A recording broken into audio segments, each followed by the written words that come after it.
నమస్కారం. ఈరోజు మన కథా ప్రపంచంలోకి మీకు స్వాగతం. ఒక చల్లని సాయంత్రం వేళ మనందరం ఒక మంట చుట్టూ కూర్చుని ముచ్చట్లు చెప్పుకుంటున్నట్లు ఊహించుకోండి.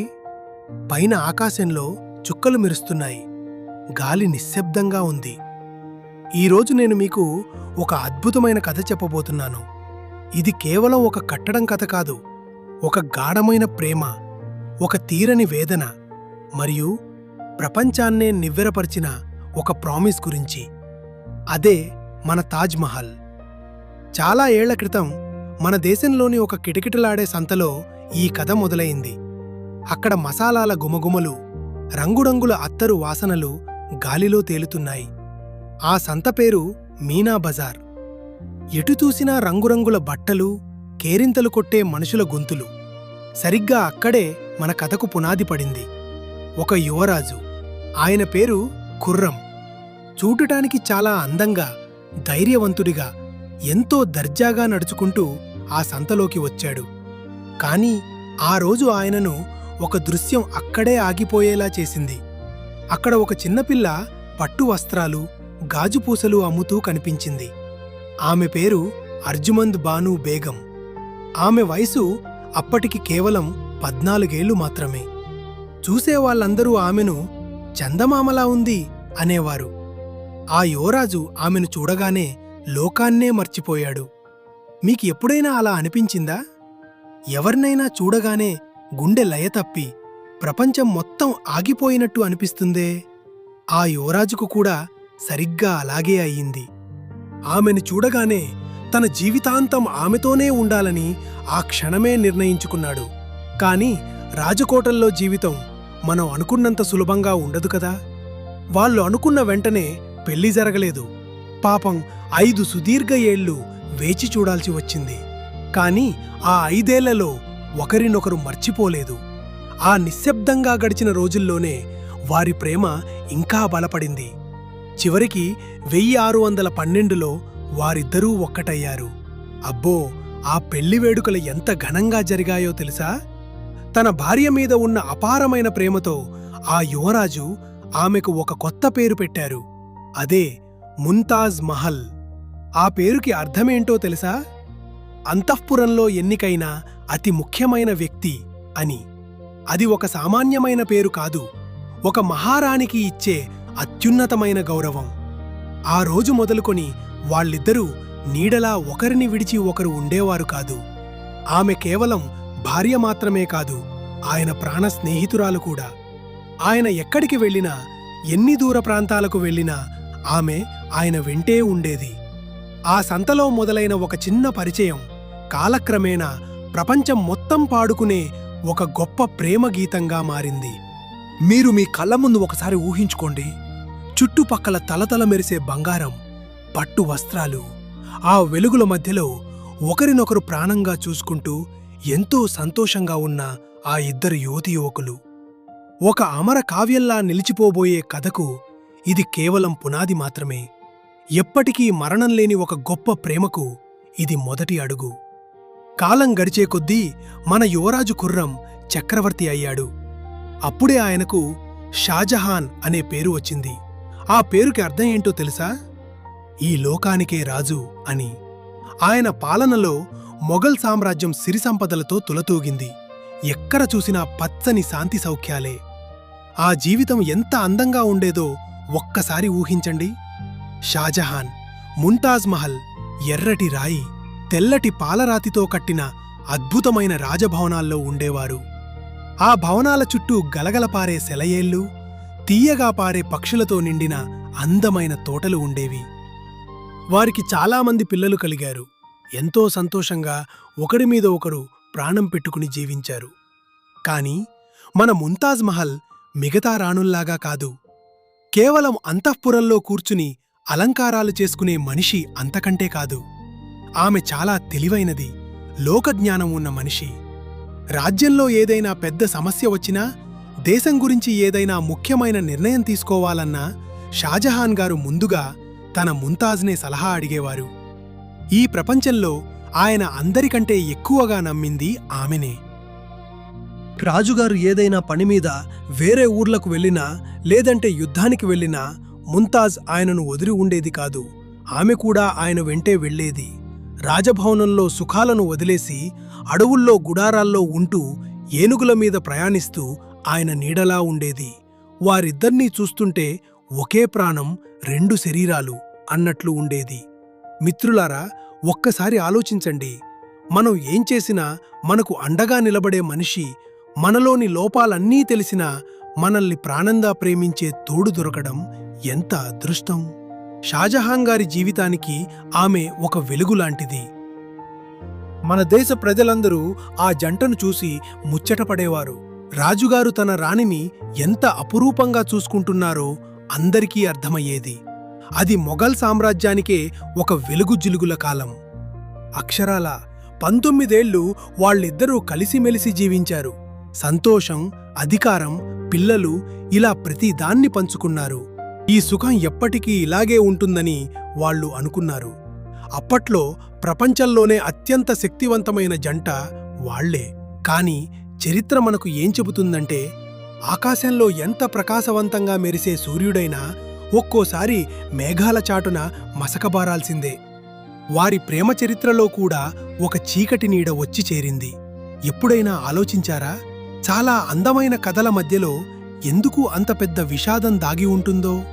ఆ తర్వాత ఏం జరిగిందో చెప్పే ముందు ఒక్క క్షణం వాళ్ళ సంతోషాన్ని గుర్తు చేసుకుని మౌనంగా ఉందాం. ఎందుకంటే కథ ఇప్పుడు మలుపు తిరగబోతోంది. వారి జీవిత సంగీతంలో ఒక విషాద స్వరం వినిపించబోతోంది. 1631వ సంవత్సరంలో బుర్హాన్పూర్ అనే చోట ఒక చిన్న యుద్ధం జరుగుతుంటే షాజహాన్ తన సైన్యాన్ని నడిపించడానికి అక్కడికి వెళ్లాల్సి వచ్చింది.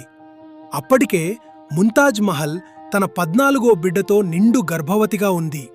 అయినా సరే ఆమె తన భర్తను వదిలి ఉండలేక ఆ కష్టమైన ప్రయాణంలో కూడా ఆయనతోనే వెళ్ళింది. కాని ఆ ప్రయాణం ఆమెకు శాపమైంది. ఒక ఆరోగ్యవంతురాలైన పాపకు జన్మనిచ్చిన తరువాత ముంతాజ్ ఆరోగ్యం బాగా దెబ్బతిన్నది.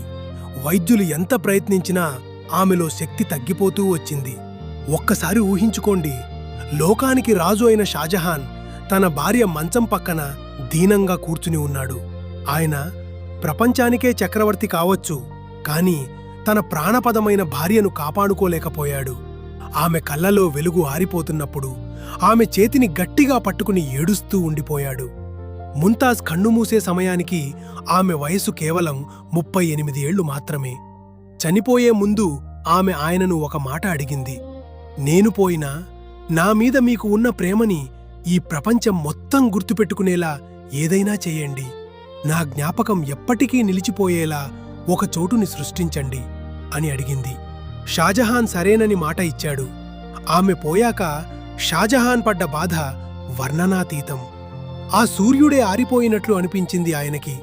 చెప్తారు కదా, ఆయన 8 రోజుల పాటు అస్సలు ఆగకుండా కన్నీరు మున్నీరుగా ఏడుస్తూనే ఉన్నారట. ఆ దుఃఖం ఎంతలా ఉందంటే షాజహాన్ గారు 2 ఏళ్లపాటు తన రాజదుస్తులు వేసుకోలేదు. కనీసం ఒక్క పాట కూడా వినలేదు. పాపం, అంతకు ముందు వరకు నల్లగా నిగనిగలాడే ఆయన జుట్టు ఆ తీరని బాధ వల్ల కేవలం కొద్ది నెలల్లోనే తెల్లబడిపోయింది. లోకంతో సంబంధం తెంచేసుకున్నారు. తన అంతఃపురంలో కిటికీ దగ్గర కూర్చుని యమునా నది వైపు చూస్తూ గడిపేవారు. గుండెల్లో ఒక పెద్ద వెలితి, ఒక శూన్యం. మీకు ఎప్పుడైనా మీకు ఇష్టమైన వాళ్ళు దూరమైనప్పుడు ఆ బాధ ఎలా ఉంటుందో తెలుసా?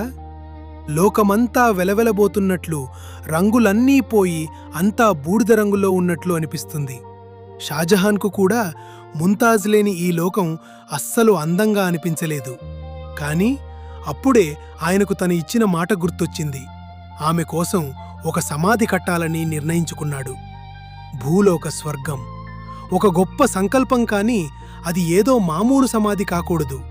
ఈ ప్రపంచం అంతకుముందు ఎప్పుడూ చూడని, ఇక ముందు ఎప్పుడూ చూడబోని అత్యంత సుందరమైన కట్టడం కావాలనుకున్నాడు. ఆమె కోసం భూమి మీద ఒక నందనవనాన్ని సృష్టించాలనుకున్నాడు.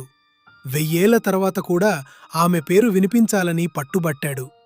ముక్కలైన ఒక ప్రేమికుడి గుండెలో నుండి పుట్టిన ఒక అద్భుతమైన కల అది. షాజహాన్ గారు ప్రణాళికలు వేయడం మొదలుపెట్టాడు. ఆగ్రా నగరంలో యమునా నది ఒడ్డున ఒక చోటుని ఎంచుకున్నారు. ఎందుకో తెలుసా? ఆ నది నీళ్లు ప్రశాంతంగా పారుతుంటే ఆ నీటిలో ఈ భవనం ప్రతిబింబం కనిపించాలి. ఆ తెల్లని కట్టడం చూస్తుంటే భూమికి ఆకాశానికి మధ్యలో ఏదో దేవలోకం నుండి దిగివచ్చి గాలిలో తేలుతున్నట్లు ఉండాలని ఆయన ఆశ. అందుకే ఆయన ప్రపంచంలోనే మొనగాళ్లైన మేస్త్రీలను, శిల్పులను, చిత్రకారులను పిలిపించారు. ఈ కట్టడం చూస్తేనే మనసుకి ప్రశాంతత కలగాలి అని ఆయన ఆశపడ్డారు. అప్పట్లో మన దేశంలో కోటలు, కట్టడాలు అన్నీ ఎర్రటి రాళ్లతో కట్టేవారు. కానీ షాజహాన్ గారు మాత్రం తెల్లటి పాలరాయిని ఎంచుకున్నారు. తెలుపు అంటే స్వచ్ఛతకు గుర్తు. ముంతాజ్ మనసు ఎంత నిర్మలమైనదో ఈ రాయి కూడా అంత తెల్లగా మెరవాలని ఆయన భావించారు. ఆ నిక్కచ్చిగా ఉండే కొలతలు ఒక్కసారి ఊహించుకోండి. పెద్ద పెద్ద టేబుళ్ల మీద నక్షాలు, డ్రాయింగ్లు పరిచి ఉన్నాయి. చక్రవర్తి గారు స్వయంగా ప్రతి చిన్న విషయాన్ని దగ్గరుండి చూస్తున్నారు. ఆయనకు ఒకటే నియమం, అది సౌష్ఠవంగా ఉండాలి. అంటే ఏంటంటే ఆ భవనాన్ని మధ్యలోకి సరిగ్గా కోస్తే ఎడమపక్క ఎలా ఉందో కుడిపక్క కూడా అచ్చం అలాగే ఉండాలి. ఒక్క అంగుళం కూడా అటూ ఇటూ కాకూడదు. ఎందుకంటే ఆ సమానతో అనేది ఈ విశ్వంలోని క్రమశిక్షణకు, స్వర్గంలోని శాంతికి గుర్తు అని ఆయన నమ్మకం. ఆ కట్టడం ఎలా ఉండాలో ఆయన మనసులో ఒక స్పష్టమైన రూపం ఉంది. మధ్యలో ఒక పెద్ద చతురస్రాకారపు భవనం, దానిమీద ఆకాశాన్ని తాకేంత ఎత్తులో ఒకే ఒక పెద్ద గుమ్మటం. ఆ భవనానికి 4 మూలలలాగా 4 ఎత్తైన స్తంభాలు. ఇక ముందు భాగంలో ఆ తెల్లని పాలరాతి అందాన్ని తనలో ప్రతిబింబించుకోవటానికి ఒక పొడవైన నీటి కొలను. ఇది ఒక రాజు చేసిన పని మాత్రమే కాదు, ఒక ప్రేమికుడు తన ప్రాణం కోసం చేసిన తపన. ఆ కట్టడంలోని ప్రతి గీత, ప్రతి రాయి ముంతాజ్కు పంపే ఒక సందేశంలా ఉండాలనుకున్నాడు. నిన్ను నేను చాలా మిస్ అవుతున్నాను, నిన్ను ఎప్పటికీ మర్చిపోను అని ఆ రాళ్ళు మాట్లాడాలి. ఈ కల చాలా పెద్దది, చాలా ఖరీదైనది. అసలు ఇది సాధ్యమేనా అనిపించేంత కష్టమైనది. కానీ షాజహాన్కు ఖర్చు గురించి పట్టింపు లేదు. ఆయనకు కావాల్సిందల్లా తన ప్రియతమకు ఇచ్చిన మాటను నిలబెట్టుకోవడమే. ఒక కలను నిజం చేయాలంటే చాలామంది సాయం కావాలి కదా. అందుకే షాజహాన్ ఒక పెద్ద సైన్యాన్నే రప్పించాడు. రోజుకు సుమారు 20,000 మంది కూలీలు పనిచేసేవారంటే నమ్ముతారా? దూరాన ఉన్న దేశాల నుండి వచ్చిన రాళ్లను చెక్కే శిల్పులు, రాళ్ల మీద పూల జడలు అల్లే చిత్రకారులు, మండుటెండలో బరువైన సామాన్లు మోసే కార్మికులు, ఇలా ఎందరో. అంతేకాదు, సుమారు 1000 ఏనుగులు ఈ పనిలో పాల్గొన్నాయి. 200 మైళ్ళ దూరంలో ఉన్న మక్రానా అనే చోటు నుండి ఆ బరువైన తెల్లని పాలరాళ్లను మోసుకొచ్చింది ఈ ఏనుగులే. ఆ నిర్మాణ స్థలంలో వినిపించే శబ్దాలను ఒక్కసారి ఊహించుకోండి. సుత్తుల టక్ టక్ శబ్దాలు, ఏనుగుల నిట్టూర్పులు, 1000 మంది రకరకాల భాషల్లో మాట్లాడుకునే మాటలు. అది ఒక పెద్ద పండగలా ఉండేది. షాజహాన్ కేవలం పాలరాయితోనే సరిపెట్టుకోలేదు. ఆ భవనం ఒక నగలు దాచుకునే పెట్టెలా మెరవాలనుకున్నాడు. అందుకే ఆసియా ఖండం నలుమూలల నుండి అపురూపమైన రత్నాలను తెప్పించాడు. ఆఫ్ఘనిస్తాన్ నుండి నీలం రంగు రత్నాలు, చైనా నుండి ఆకుపచ్చని పచ్చలు, పసుపు రంగు స్ఫటికాలు, ఎర్రటి కెంపులు, ఇలా ఎన్నో. వీటిని గోడల మీద అందమైన పూల తీగలుగా మలచటానికి పీత్రా దూరా అనే ఒక ప్రత్యేకమైన పద్ధతిని వాడారు. అంటే పాలరాయిలో చిన్న చిన్న గుంటలు చెక్కి ఆ రత్నాలను అందులో అచ్చుగుద్దినట్లు అమర్చుతారు. మీరు ఆ గోడలను తాకితే అవి ఎక్కడో అతకబెట్టినట్లు కాకుండా ఒకే రాయిలా ఎంతో నునుపుగా తగులుతాయి. ఆ కట్టడం పూర్తి కావడానికి అక్షరాల 22 ఏళ్లు పట్టింది. 22 ఏళ్ల కష్టం, చెమట, ఆఖరికి ఆ గుండె కోతలోంచి పుట్టిన కళ అది. ఒక్కసారి ఆలోచించండి, ఒకే పని మీద 22 ఏళ్లు మనసు పెట్టి పనిచేయడం అంటే ఎంత ఓపిక ఉండాలి. అక్కడి కూలీలకు, మేస్త్రీలకు తాము కేవలం ఒక సమాధి కట్టడం లేదని, యుగ యుగాల పాటు నిలిచిపోయే ఒక అద్భుతాన్ని నిర్మిస్తున్నామని తెలుసు. ఏళ్లు గడుస్తున్న కొద్దీ ఆ తెల్లటి గుమ్మటం నీలి ఆకాశంలోకి ఎదుగుతూ ఉంటే దేశదేశాల నుండి జనం అది ఎలా తయారవుతుందో చూడటానికి వచ్చేవారు. మెల్లమెల్లగా షాజహాన్ కన్న కల ఒక నిజంలా కళ్ల ముందు నిలిచింది. తాజ్మహల్ పూర్తయ్యాక అది ఒక కట్టడంలా లేదు, రాతితో పాడిన ఒక పాటలా ఉంది. ఈరోజు మీరు దాని ముందు నిలబడితే ఏదో కలల లోకంలో ఉన్నట్లు అనిపిస్తుంది. ఆ భవనం మీద ఉన్న పెద్ద గుమ్మటం దూరం నుండి చూస్తే ఒక పెద్ద ముత్యంలా కనిపిస్తుంది. అది ఎంత ఎత్తులో ఉంటుందంటే ఆకాశంలోని మేఘాలను తాకుతున్నట్లు ఉంటుంది. గోడల దగ్గరికి వెళ్లి చూడండి, అక్కడ చెక్కిన పూలు ఎప్పటికీ వాడిపోవు. అవి రంగులతో వేసినవి కావు, విలువైన రత్నాలతో పొదిగినవి. తెల్లటి పాలరాతి మీద నల్లటి ఇంకుతో రాసినట్లు అందమైన అక్షరాలు కనిపిస్తాయి. అవి పవిత్ర గ్రంథం ఖురాన్లోని వాక్యాలు. కాని అవి సిరా కాదు, నల్లటి పాలరాయిని ముక్కలు చేసి అందులో అమర్చారు. తాజ్మహల్కి ఉన్న ఒక గొప్ప వింత ఏంటో తెలుసా? అది రంగులు మారుస్తుంది. తెల్లవారుజామున సూర్యుడు ఉదయిస్తున్నప్పుడు ఆ పాలరాయి లేత గులాబీ రంగులో మెరిసిపోతుంది. మధ్యాహ్నం ఎండ తగిలితే చురుక్కుమనే తెల్లని వెలుగుతో కళ్ళు జిగేల్మనిపిస్తుంది. పౌర్ణమి రాత్రి వెన్నెల్లో చూస్తే అది వెండిలా మెరుస్తూ ఒక దేవతలా కనిపిస్తుంది. అది ఒక కట్టడంలా కాకుండా వెలుతురుతో కలిసి శ్వాస తీసుకుంటున్న ఒక జీవంలా అనిపిస్తుంది. అక్కడ అంతా ఒక పద్ధతి ప్రకారం ఉంటుంది. ఆ 4 మూలలా ఉన్న స్తంభాలు, మినార్లు కొంచెం బయటకు వంగి ఉన్నట్లు ఉంటాయి. ఎందుకో తెలుసా? ఒకవేళ ఎప్పుడైనా భూకంపం వచ్చినా ఆ స్తంభాలు బయటవైపు పడాలి తప్ప మధ్యలో ఉన్న అసలు భవనం మీద పడకూడదు అని అలా కట్టారు. అప్పట్లోనే ఎంత తెలివిగా ఆలోచించారో కదా. ఇక ఆ తోటలు కూడా అంతే. నీటి కాలువలతో ఆ తోటను 4 భాగాలుగా విభజించారు. దీన్నే మొఘల్ భాషలో చార్ బాగ్ అంటారు, అంటే స్వర్గంలోని తోట అని అర్థం. ఆ ఎదురుగా ఉన్న కొలనులో తాజ్మహల్ ప్రతిబింబం చూస్తుంటే ఒకటి భూమి మీద, ఇంకొకటి నీటి లోపల 2 తాజ్మహల్స్ ఉన్నట్లు కనిపిస్తాయి. అది చూస్తుంటే మనసుకి ఎంతో ప్రశాంతత వస్తుంది. అది ఒక అద్భుతమైన, ప్రశాంతమైన సమయం. షాజహాన్ గారు అనుకున్నది సాధించారు. తన ప్రాణప్రదమైన భార్య కోసం ఈ భూమి మీద అత్యంత సుందరమైన కట్టడాన్ని నిర్మించారు. కాని ఆ చక్రవర్తి కథలో ఒక ఊహించని విషాదం మొదలైంది. తాజ్మహల్ కట్టిన సంతోషం ఆయనకు ఎంతో కాలం నిలవలేదు. ఆయనకు 4 కొడుకులు ఉండేవారు. తండ్రి తరువాత రాజు ఎవరు కావాలనే విషయంలో వారి మధ్య గొడవలు మొదలయ్యాయి. అది ఆ కుటుంబానికి చాలా కష్టకాలం. షాజహాన్ కొడుకు ఔరంగజేబుకు అధికారం అంటే చాలా ఆశ. దాంతో 1658 సంవత్సరంలో తన తండ్రిని గద్దెదించి బందీగా చేశాడు. అయితే ఆయనను ఉంచిన జైలు ఏదో చీకటి గది కాదు. ఆగ్రా కోటలోని ఒక అందమైన గదిలోనే ఆయనను ఉంచారు. కాని ఆయన బయటకు వెళ్లడానికి వీల్లేదు.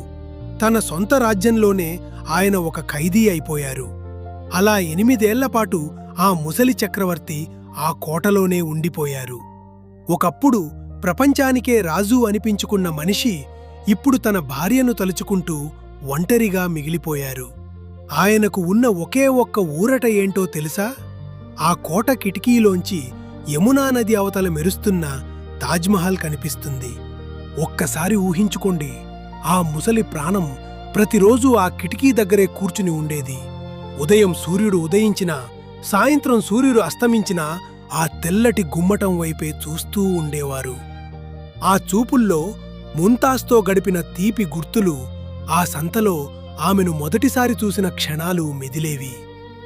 ప్రజలు చెప్పుకునే మాట ఏమిటంటే, షాజహాన్ తన కోసం నదికి అవతలి వైపు అచ్చం తాజ్మహల్లాగే ఉండే ఇంకొక కట్టడాన్ని నల్లటి పాలరాయితో కట్టాలనుకున్నారట. కాని ఆయన జైలులో ఉండటం వల్ల ఆ కల నెరవేరలేదు.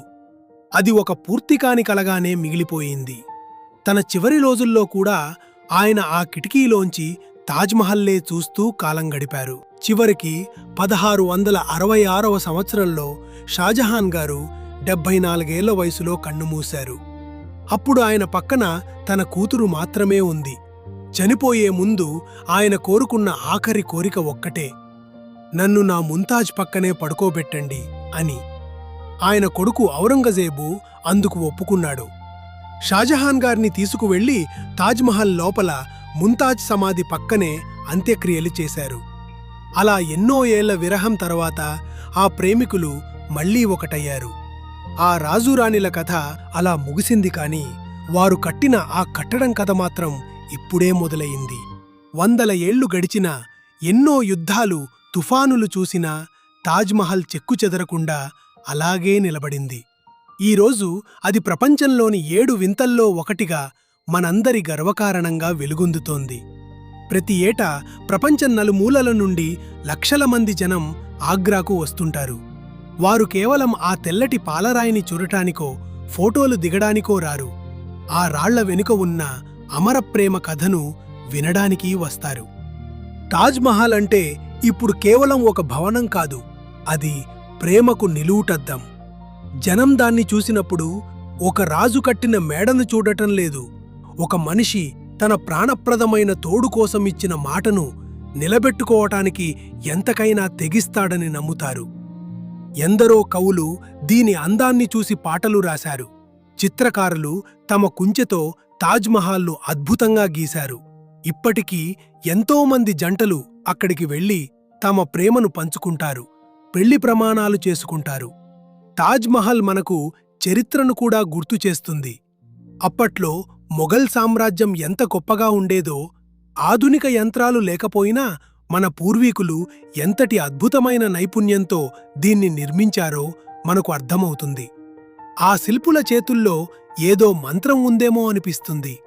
ఒక పెద్ద విషాదం నుండి కూడా ఎంతటి అందాన్ని సృష్టించవచ్చో షాజహాన్ నిరూపించారు. ఆయన గుండెల్లోని తీరని బాధే ప్రపంచంలోనే అత్యంత ప్రకాశవంతమైన కట్టడంగా మారింది. ఇది గతం మనకు అందించిన ఒక గొప్ప కానుక. ఈరోజు శాస్త్రవేత్తలు, నిపుణులు ఆ తెల్లటి పాలరాయి కలుషితం కాకుండా కాపాడటానికి ఎంతో కష్టపడుతున్నారు. మన పిల్లలు, మన మనవళ్లు కూడా ఈ అద్భుతాన్ని ఇలాగే చూడాలని వారు తపిస్తున్నారు. ఎందుకంటే తాజ్మహల్ ఇప్పుడు కేవలం ఒక్క దేశానికో, ఒక్క మతానికో సంబంధించింది కాదు. అది మన మానవజాతి చరిత్రలో ఒక భాగం. మీరు ఎప్పుడైనా దీని ఫోటో చూసినప్పుడు ఆశ్చర్యపోయారా? ఆ ఆశ్చర్యమే తాజ్మహల్ను ఇంకా సజీవంగా ఉంచుతోంది. మర్చిపోవడానికి వీల్లేని ఒక గొప్ప ప్రేమ మహిమ అది. మన కథ ముగింపుకు వచ్చింది. మనం రాజేసిన ఈ మంట కూడా మెల్లగా ఆరిపోతోంది.